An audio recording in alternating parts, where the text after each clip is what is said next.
కాశీఖండంలో శ్రీనాథుడు చెబుతాడు, కంటికి నిద్ర వచ్చునే. ఇవాళ పిల్లలు 1వ తరగతి వాడు కూడా అసూయతోనే బాధపడుతున్నాడు. పక్క పిల్లాడి మీద ద్వేషం మనమే కలిగిస్తున్నాం. ఇక్కడ నీకెందుకు రాలా అని ఎవరికో అమెరికా వెళ్ళిన వాళ్ళతో పోల్చి, బాగా ర్యాంకులు వచ్చిన వాళ్ళతో పోల్చి పోస్తుంటే 10వ తరగతి చదువుతున్న అబ్బాయి అసూయకు లోనవుతున్నారు. వాళ్ళకి ఏం చేయాలో తెలియక, పోన్లే నీ శక్తిని బట్టి నీకు వచ్చే, మనం ఆనందంగా ఉండడం ప్రధానమమ్మా, మార్కులు ప్రధానం కాదనే మాట తల్లి నోట తండ్రి నోట రాకపోతే ఎలాగండి?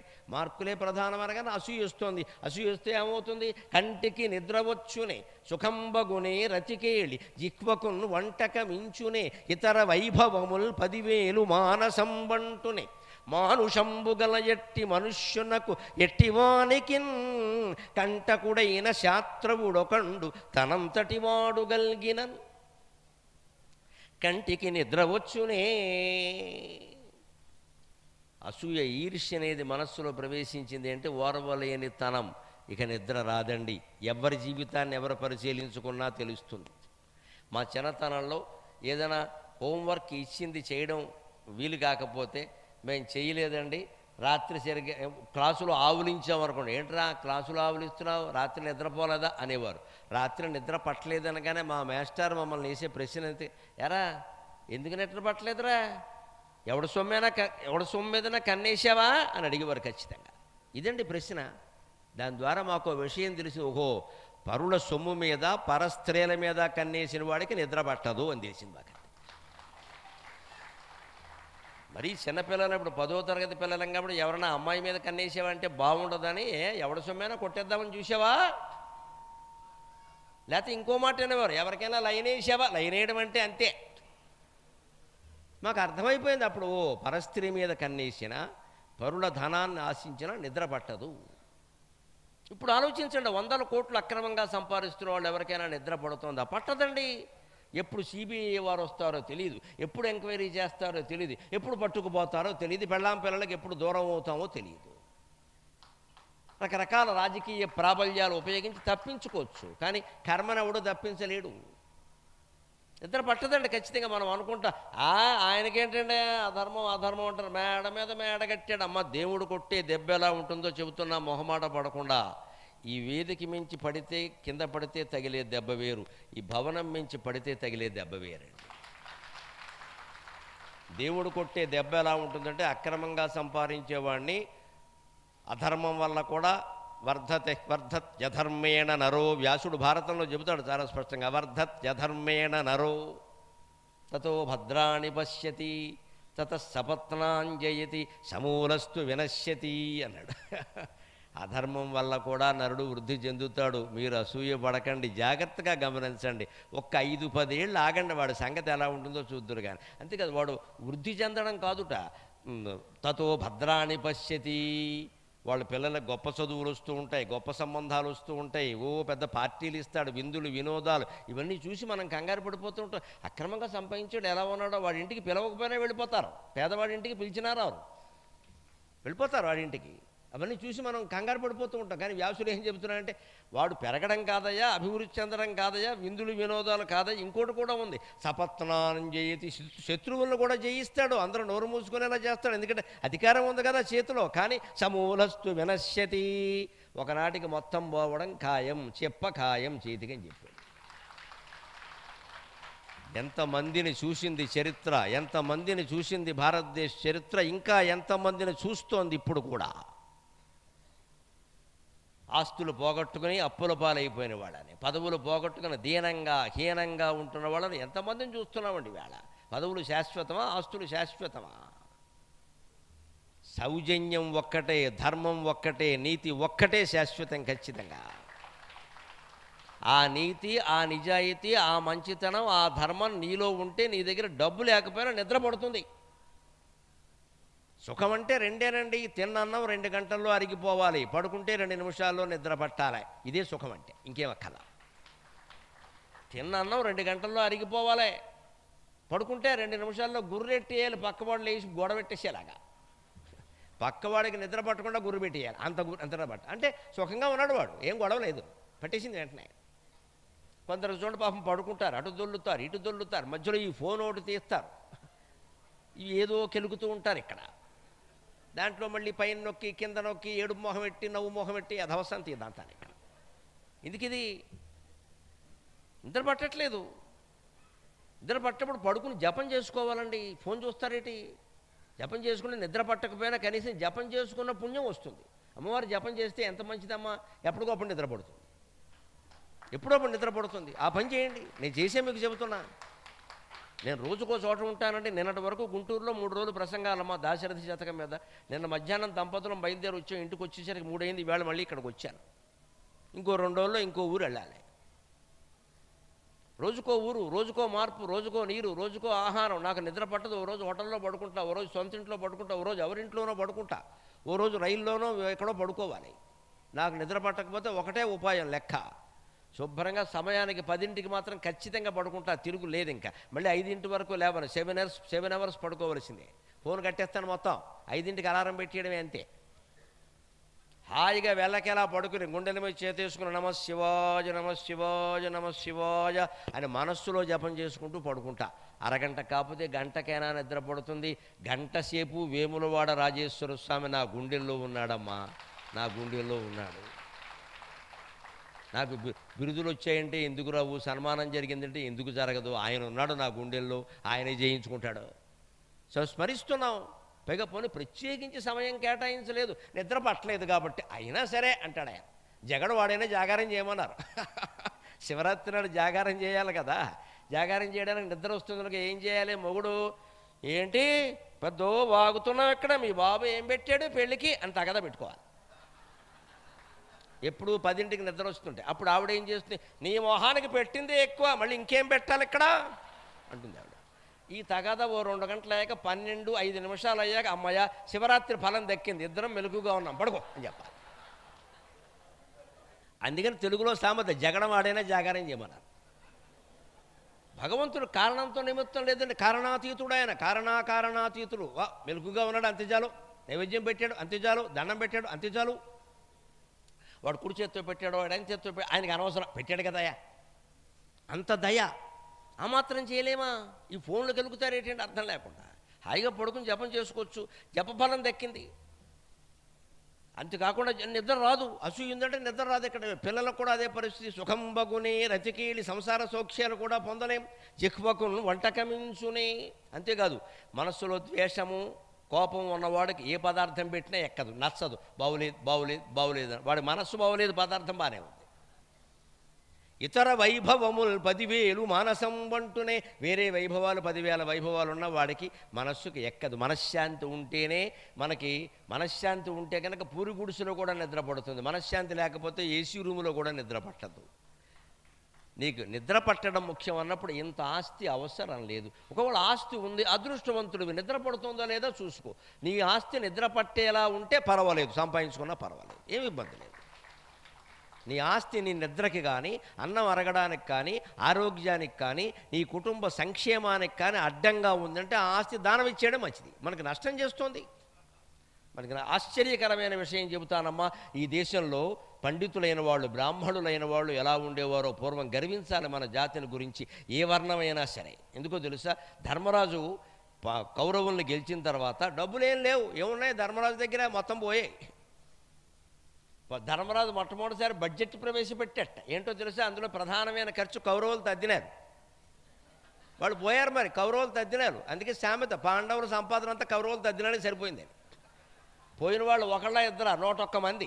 వీళ్ళందరికీ మాసికాయలు పెట్టాలి, ఓనసాండ్ మాసికాయలు పెట్టాలి, త్రైమాసికాయలు పెట్టాలి, సంవత్సరికాయలు పెట్టాలి, సపిండీకరణాలు చేయాలి. బ్రాహ్మణులు రాజులు చాలా ఉన్నాయి. ఇవన్నీ చచ్చిపోతారు, ఆస్తులన్నీ అయిపోయి. ఇందులో మళ్ళీ మాలయపక్షాలు వస్తే మళ్ళీ పెట్టాలి. మొత్తం 100 మందికి పెట్టాలి. పైగా ధృతరాష్ట్రుడు గాంధారి బతుకున్నారు. వాళ్ళు ఏమన్నవారు? దుర్యోధనుడు పేరు మీద 10 ఎకరాలు ఇచ్చే. ఈయన సొమ్మేం పోయింది, ఇచ్చే ధర్మరాజు ఎక్కడ ఇచ్చేమనేవాడు.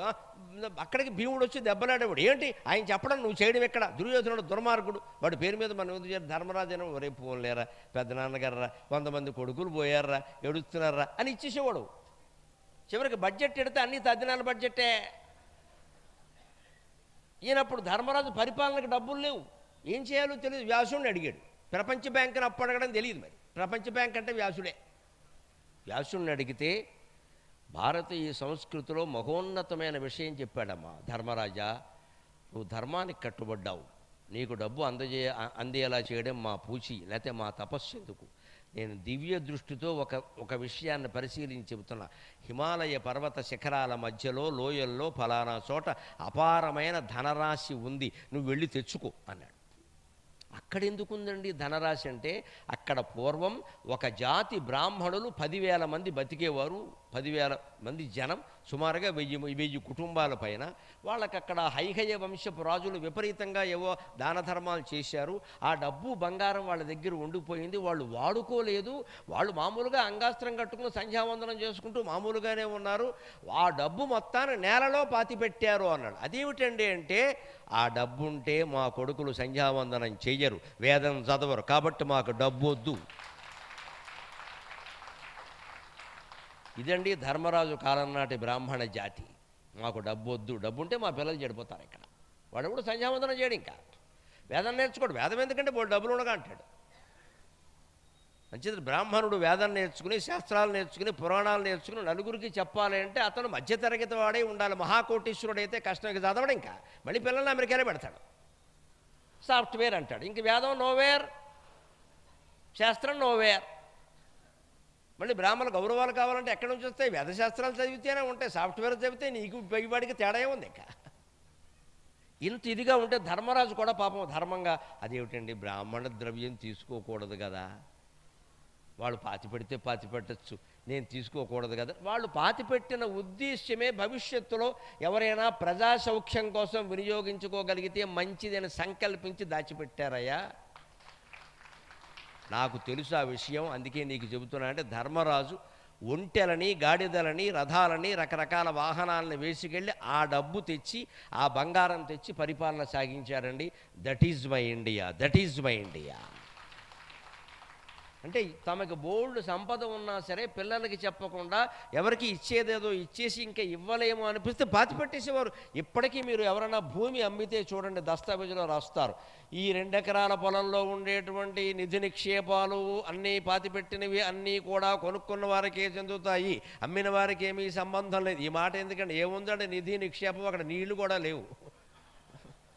ఆ మాట ఎందుకు రాస్తారంటే, ఒకవేళ ధర్మరాజు కాలంలో బ్రాహ్మణులు దాచిపెట్టి సొమ్ము ఏమైనా ఇక్కడ ఉందేమో ఎవడికి తెలుసు. రేపు పొద్దున్న బయటపడితే ఈ అమ్మినవాడు ఏమంటాడో, అది దాంతో సహా అమ్మలేదు, అది కాకుండా అమ్మానంటాడు. లేనిపోను గొడవ. అందుకని అది రాస్తారో, పాయింట్ లేకుండా ఉండదు అక్కడ. నిధి నిక్షేపాలు ఉంటే అవి కొనుక్కున్న వారివే, మాకు సంబంధం లేదు, లేకపోతే గొడవలు అయిపోతాయి. అంటే పూర్వం వాళ్ళు దాచిపెట్టేవారు కదా. అలాగ ఎన్ని వైభవాలున్నా అసూయ ఉంటే నిద్ర పట్టదు, కాబట్టి దాని జోలికి వెళ్ళొద్దు. అప్పుడు ఆంజనేయ స్వామి ఆలయం సమీపంలో వారి నిర్వహణలో మనం మాట్లాడుకుంటున్నాం. ముఖ్యంగా ఇవాళ మానవ సంబంధాలు దెబ్బతినడానికి, విడాకులు కావడానికి ప్రధాన కారణం 1 ఆర్థికం, 2 అహంకారం. రెండండి, 1 ఆర్థికం, 2 అహంకారం. ఆర్థికానికి పరిష్కారం మనం చెప్పుకున్నాం, ఇంకా చెప్పుకుంటాం. అహంకారానికి పరిష్కారం ఏమిటో తెలుసా? ఎంత కోపం వచ్చినా నిగ్రహించుకోవాలి, కానీ మాట బయటికి అనకూడదు. అప్పుడే సంబంధాలు బాగుంటాయి. కోపాన్ని నిగ్రహించుకోవాలి. కోపం వస్తుంది, కోపం రావడం సహజం, నిగ్రహించుకోవాలి. కనీసం పక్క గదిలోకి వెళ్ళిపోవాలి, లేదు ఇంట్లోంచి బయటికి వెళ్ళిపోవాలి, లేకపోతే ముసిగట్టుకు పడుకోవాలి, లేకపోతే నీళ్ల గదిలోకి వెళ్ళిపోయి 2 బిందెలు నీళ్లు దిమరించేసుకోవాలి. అంతేగాని కోపాన్ని ప్రకటించకూడదు. ఆ మాట మనకి చెప్పింది ఎవరో తెలుసా అమ్మ? ప్రభాకర శర్మ గారు అర్చన చేస్తున్న ఆంజనేయ స్వామి గోడ మీద ఆ గంగ సింధూరపు రంగులో మెరిసిపోతున్నాడు. ఆ ఆంజనేయ స్వామి చెప్పాడు, ఎక్కడో తెలుసా? లంకా దహనం చేసిన తర్వాత ఆయన పశ్చాత్తాపడ్డాడమ్మ, చాలామందికి తెలియదని. లంకా దహనం చేశాడు అంటారు, కానీ లంక దహనం అయిపోయాక బాధపడ్డాడు ఆయన. ఎందుకంటే రాజు దుర్మార్గం చేస్తే నేను ఇళ్ళన్నీ అంటించేశాను కదా, అమాయకులు ఎందరూ చనిపోయారో, ఇందులో ఎంతమందికి అన్యాయం జరిగిందో, ఇంత కోపం నాకు అవసరమా? సీతాదేవికి వాళ్ళు అపకారం చేయొచ్చు నిజమే, రాముడు నన్ను పంపొచ్చు, ఆయన సీత ఉందో లేదో చూసి రమ్మన్నాడు, కానీ కొంపలంటించి రమ్మని చెప్పలేదు కదా. అప్పటి నుంచే వచ్చింది సామెత, చూసి రమ్మంటే కాల్చి వచ్చే రకమని. హనుమంతుడిని బట్టే వచ్చింది. నేను ఓవర్ యాక్షన్ చేశానేమో అనుకున్నాడు ఆయన. పాపం అనుకున్నాడు, హనుమంతుడు అంటే గొప్ప. ఎప్పుడు పొరపాటు ఆలోచన హనుమంతుడికి కూడా వస్తుంది, కానీ ఆయన పశ్చాత్తాపడి సరి చేసుకున్నాడు. మనం సరి చేసుకోం, అదే హనుమంతుడికి మనకి తేడా. పొరపాటు ఆలోచన ఆయనకి వచ్చింది, అంటించేశాడు. అంటించేసిన తర్వాత ఏమనిపించిందంటే, ఛా అమాయకులు ఎవరిళ్ళైనా దగ్ధమయ్యాయేమో, నేను తప్పు చేశానేమో. క్రుద్ధో నకుర్యాత్ పాపం కహ, క్రుద్ధో నకుర్యాత్ పాపం కహ, క్రుద్ధో హన్యాత్ గురూనపి. క్రుద్ధః పాపం నకుర్యాత్ కహ, క్రుద్ధః పాపం నకుర్యాత్ కహ, క్రుద్ధో హన్యాత్ గురూనపి. క్రుద్ధో హన్యాత్ గురూనపి నరః సాధూనధిక్షిపేత్. క్రుద్ధః పరుషయా వాచ, క్రుద్ధః పరుషయా వాచ నరః సాధూనధిక్షిపేత్. మన సంసారాల్లో ఎక్కువ తగాదాలు రావడానికి మూల కారణం సుందరకాండలో ఉంది. హనుమంతుడు చెప్పిన మాట. క్రుద్ధః పాపం నకుర్యాత్ కహ. కోపం బాగా పెరిగిపోయినవాడు ఏ పాపమైనా చేస్తాడు, ఆలోచించడు ఇంకా.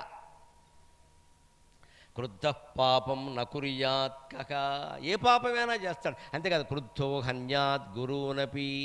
కోపం మరీ ఎక్కువైతే గురువు అంటే కేవలం చదువు చెప్పిన గురువు కాదు, తల్లి తండ్రి గురువు పెద్దవాళ్ళను కూడా చంపేస్తాడు. ఈవేళ పత్రికల్లో వార్తలు చూస్తున్నాం మనం. పత్రికల్లో వార్తలు నిన్నగాక మొన్న జరిగిందమ్మా కడప జిల్లా రాయచోటిలో. మీరు అల్లరి చేస్తున్నారు ఎందుకు అని అడిగిన పాపానికి, గంజాయి సేవిస్తున్నారు ఎందుకని అడిగిన పాపానికి ఉపాధ్యాయుడి మీద 3 పిల్లలు దాడి చేసి చంపేశారమ్మా. 3 పిల్లలు దాడి చేసి చంపేశారు. ఇవాళ పొద్దున పత్రికల్లో మీరు చూసుంటారు, మధ్యప్రదేశ్లో ఒక ప్రిన్సిపాల్ పిల్లాన్ని, ఇంటర్మీడియట్ సెకండ్ ఇయర్ చదువుతున్న పిల్లాన్ని ఆలస్యంగా ఎందుకు వచ్చావు అన్నట్ట. వాడు అరగంటో పావుగంటో ఆలస్యం అడుగుతారు కదా, అడిగాడు. వాడు అప్పుడు ఊరుకున్నాడు. ఆ ప్రిన్సిపాల్ గారు తర్వాత 11 గంటలకి వాష్రూమ్కి వెళ్ళాడు. ఆయన బయటకు వచ్చేటప్పుడు బయట నుంచున్నాడు, తుపాకీ పెట్టి కాల్చి పారేశాడు ప్రిన్సిపాల్ని. 12వ తరగతి కుర్రాడు. ఎంతంత కోపాలు పనిచేస్తున్నాయో చూడండి. కారణం నన్ను మన్నింతురుగాక, విపరీతంగా స్మార్ట్ ఫోన్ వాడుతున్నారు పిల్లలందరూ. చూడకూడనివన్నీ చూస్తున్నారు. ఆవేశాలు పెరిగిపోతున్నాయి, కావేశాలు పెరిగిపోతున్నాయి. ఏం చేస్తున్నారో తెలియట్లా. ఈ విషయంలో తల్లిదండ్రులు జాగ్రత్త పడకపోతే భయంకరమైన సమాజం తయారవుతుందండి. ఏ రక్షక భట అధికారులు ఏమీ చేయలేరమ్మా. వారి పరిమితిలో వారు చేస్తారు. మన ఇళ్లల్లోకి వచ్చి మన పిల్లల్ని వారు అదుపులో పెట్టగలరా? సాధ్యమేనా? 2 పిల్లల్ని మనం చూసుకోలేం కానీ 2 కోట్ల మందిని వాళ్ళు ఎక్కడ చూస్తారండి? మన అజ్ఞానం కానీ. అందుకని చెబుతున్నాడు సుందరకాండలో, కోపం వచ్చిన వాడు ఎంత పాపమైనా చేస్తాడు. క్రుద్ధో హన్యాత్ గురువునపి. కోపంతో ఉన్నవాడు పెద్దవాళ్ళని కూడా చంపేస్తాడు. ఇక ప్రిన్సిపాల్ని చంపేశారు, టీచర్ని దాడి చేసి చంపేశారు. ఇప్పుడు టీచర్లకు ఎవరికైనా మనోధైర్యం ఉంటుందా అడగడానికి? గంజాయి తాగితే అడగకూడదా? అల్లరి చేస్తుంటే అడగకూడదా? ఈయన పాఠం చెబుతున్నాడు, పక్క క్లాస్ ఖాళీగా ఉంది. ఆ మాస్టర్ ఎవరో సెలవు పెట్టుంటారు, వేరే వాళ్ళని ఎవరో వెళ్ళమన్నారు, వాళ్ళు వెళ్ళలేదు. అక్కడ గొడవ చేస్తూ ఈయన వెళ్ళి అడిగాడు, ఏమిటలాగా మాట్లాడకుండా ఉండలేరా? నువ్వెవడో అడగడానికే కొడిశారంతే. పైగా వాడి చేతికి ఒక కడియం ఉందిట. వాడికి అదొక పెద్ద స్టైల్, కడియంతో కొడతాట ఎవరన్నా, కట్టేయడంతే. కడియం చేస్తాడు. ఆయన కళ్ళజోడు పగిలింది, కన్ను దెబ్బ తగిలింది. మాస్టర్ విపరీతమైన వ్యధతో అక్కడికక్కడే కుప్ప కూలిపోయి చనిపోయాడమ్మా. గుండెపోటు వచ్చింది ఆయనకి. అవమానానికి దెబ్బకు కాదు. పిల్లలు కొడుతున్నారంటే నా బతుకేంటి? ఇంకా నేను ఎందుకు ఉపాధ్యాయుడిగా ఉండే ఉపయోగం ఏంటి? చచ్చిపోతే మంచిది అని మనసులో తీవ్రమైన బాధపడ్డాడు. గుండెపోటు వచ్చింది, కుప్ప కూలిపోయాడు. ఇది సుందరకాండలో 7000 ఏళ్ల క్రితం రామాయణంలో ఉంది. మనం ఆచరించట్లేదమ్మా. ఇప్పటికీ సుందరకాండ అంటే పారాయణ పనివ్వడం ఆచరించక్కర్లేదు. ఆ పారాయణకు పెద్ద మనిషిని పెట్టేస్తాం, ఆయన తీర్థం ఇస్తాడు, పుచ్చుకుంటాం. ఆ తీర్థం అయిపోగానే వేరే తీర్థాలు చాలా పుచ్చుకుంటాం మనం ఇక్కడ. ఆ తీర్థం ఈ తీర్థం, ఏ తీర్థానికి ఆ తీర్థమే. ఇంక మరి ఇది సుందరకాండ తీర్థం పుచ్చుకుంటాడు, మళ్ళీ బయటికి వెళ్ళి ఇంకో తీర్థం పుచ్చుకుంటాడు ఇక్కడ. అది మాండం. ఇంక సుందరకాండ ఎందుకు? ఈ సుందరకాండ కూడా ఈయన చదవడు, ఎవరో బ్రాహ్మణ్ణి పెట్టేసి ఆయనకు 100 రూపాయలు ఇచ్చేసి మీరు చదివండి నేను తీర్థం పుచ్చుకుంటా. ఆయన ఏం చేస్తాడు? ఆయన మనందరికంటే తెలివైన వాళ్ళు మనం లేకపోతే ఫోన్ మాట్లాడతారు, మనం ఉంటే చదువుతారు. నమశివాయ. మనకి చదవడానికి ఓపిక లేని సుందరకాండ వాళ్ళకి మాత్రం ఎందుకంటే పని లేక వాళ్ళు చదివి విసిగిపోయి ఉన్నారు. వాళ్ళు నిజంగా చదివితే సుందరకాండ నిజంగా చదివితే మనుషుల్లో కోపం పోతుంది, వివేకం పెరుగుతుంది. క్రుద్ధ పాపం నకుర్యాత్ కహ, క్రుద్ధో హన్యాత్ గురోనపి. అంతేకాదు క్రుద్ధ పరుషయా వాచ నర సాధూన్ అధిక్షిపేత్. కోపం వచ్చినవాడు ఉపయోగించకూడని భాష ఉపయోగించి వాడు ఇష్టం వచ్చినట్టు తిడతాడు. మంచి వాళ్ళను కూడా ఇవాళ సోషల్ మీడియాలో జరుగుతున్నది ఏమిటో చూడండి. ప్రతి వాణ్ణి బొడ్డుడనవాడు ఆక్షేపిస్తాడు. ఇక్కడ ఇంత కష్టపడి మేము ఇన్ని గ్రంథాలు చదివి ప్రవచనం చెప్పామనుకో, ఈ ప్రవచనం రేపొద్దున మా దాంట్లోనో మీ దాంట్లోనో ఎక్కడో పెట్టు కింద ఎవడో ఏమంటాడు, చెప్పవలేవహా సోది అంటాడు ఎవడో. ఇక్కడ వాడికి ఇది సోది. ఇవన్నీ నువ్వు చేసావా అంటాడు ఒకడు. నేను చేశానో లేదో వాడికి చెప్పాలి నేను ఇప్పుడు. వాడికి బొడ్డోళ్ళు లేదు, మనకేమో తలనేరిసిపోయింది.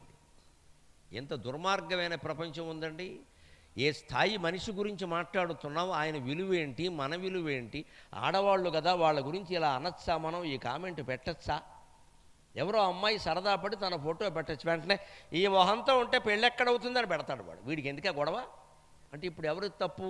నేను కామెంట్ చేసిన వాడు అన్న, పెట్టిన వాళ్ళదే తప్పు. నీ మొహం అందులో పెట్టే పని లేక నీ ఫోటో ఎవడు పెట్టమన్నాడు అసలు? ఫోటోలు అందులో పెట్టావు, అడ్డమైన ఫోటోలు, వాటికి మళ్ళీ లైకులు డిజలైకులు చూసుకుంటూ కూర్చోవడం. మరి జ్వరం వచ్చిందంటే రాదా? ఎందుకమ్మా నీ ఫోటో అందులో పెట్టాలి? నువ్వు అందంగా ఉన్నావు లేదో నీకు తెలీదా? నీకు 10 మంది చెప్తే అందంగా ఉన్నట్ట? మన ఇంట్లో చిన్నపిల్లాడు పుట్టినరోజు అయితే యూట్యూబ్లో పెడుతున్నారమ్మా, పెట్టకూడదు, సంప్రదాయం తెలియదు, పిల్లాడికి దిష్టి తగులుతుందమ్మా. ఏం ఆలోచిస్తున్నారు అసలు? 5 ఏళ్ల లోపు పిల్లల మొహం టీవీలో కనపడకూడదు, అసలు యూట్యూబ్లో పెట్టకూడదు, దిష్టి తగులుతుంది ఖచ్చితంగా. దిష్టి గుడ్డి నమ్మకం కాదండి, అది పక్కా పెట్టకూడదండి. పసిపిల్లాడిని ఉయ్యాల్లో పెట్టి 100 యాంగిల్స్ తీసేస్తున్నారండి. దాని కింద వెంటనే పిల్లలు లేని వాడికి అసూయగా వాడు ఇష్టం వచ్చిన కామెంట్లు పెడ, పుట్టాళ్లే పనికి మాలిన వాడు ఏదో అంటాడు. ఇక్కడ ఆడ మొహం చూడు ఎలా ఉందో అంటాడు. ఈయన ఎందుకు? అక్కడి నుంచి బాధపడ్డావు, నాకు పిల్లలు పుట్టడం నాకు ఇష్టం లేదా? ఎందుకు ఇచ్చింది ఇది? అంత పిల్లాడికి పుట్టినరోజుల వాడికి హారతి ఇవ్వాలి. హారతి ఎందుకు ఇస్తారో గమనించండి, దిష్టి పోవడానికి. దేవుడికి ఇచ్చే హారతి పిల్లలకి ఎందుకు ఇస్తారండి? దిష్టి పోవడానికి. వచ్చిన వాళ్ళ కళ్ళల్లో అసూయలు ఉన్నాయో ద్వేషాలు ఉన్నాయో మనకేం తెలియదండి, ఏదో ఒకటి ఉంటుంది.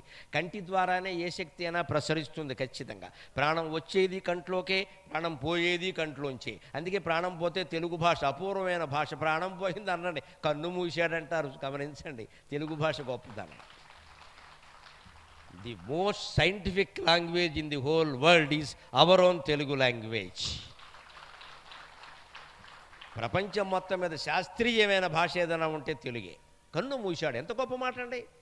దాన్ని ఇంగ్లీష్లో హీ క్లోజ్డ్ హిజ్ ఐస్ అని ట్రాన్స్లేషన్ చేయకూడదు, పనికి మేలిన మాట అంట. క్లోజ్డ్ హిజ్ ఐస్ అంటే కళ్ళు మూసుకున్నాడు, కన్ను మూయలేదు. తండ్రి అన్నం తిని కాసేపు పడుకున్నాడు అనుకో, మా నాన్నగారు కన్ను మూసాడు అనకూడదు, కొంపలు అంటుకుంటాయి. మరి కన్ను మూసిన మాట నిజమే. కన్ను మూసారంటామేంటి? కాసేపు ఆయాసంతో కళ్ళు మూసుకున్నారండి, కాసేపట్లో లేస్తారు, ఇది చెప్పాలి. కన్ను మూయడమే కదా అని ఇంగ్లీష్లో ఆలోచించి కన్ను మూసాడంటే ఈ నాన్న పోయాడేమో అనుకుంటాడు అవతల వాడు. భాషకు తేడా లేదా? ఇంత గొప్పది, ఇంత ఎక్స్ప్రెషన్ అంటాం, అభివ్యక్తి ఇంత గొప్పగా ఉంటుందండి తెలుగులో. అందుకని సామెత చెప్పారు, కళ్ళల్లోంచే ప్రాణం వస్తుంది. ఇప్పుడు పుట్టిన బిడ్డకి లోపల తయారవుతుండగా కళ్ళల్లోంచే ప్రాణం వస్తుంది, కళ్ళల్లోంచే ప్రాణం పోతుంది. అందుకే మీరు మృతదేహం ఉన్న చోట గమనించండి, పొరపాటున కళ్ళు తెరిచి ఉంటే ముందు దగ్గర వాళ్ళు తెలియగానే కళ్ళు మూసేస్తారు, ఆ రెప్పలు ఇలా మూసేస్తారు. తెరవకూడదు, పిల్లలు జడుచుకుంటారు, అందులో జీవం లేదు, పిల్లలు చూస్తే జడుచుకుంటారు. పిల్లలకి దిష్టి తగులుతుంది. 5 ఏళ్ల లోపు పిల్లలకి ఏ పండుగ చేసినా దాన్ని యూట్యూబ్లో పెట్టకూడదు. దగ్గర మొత్తైదువుల్లో బంధువుల్లో 10 మందిలో 25 మందిలో పిలవాలి.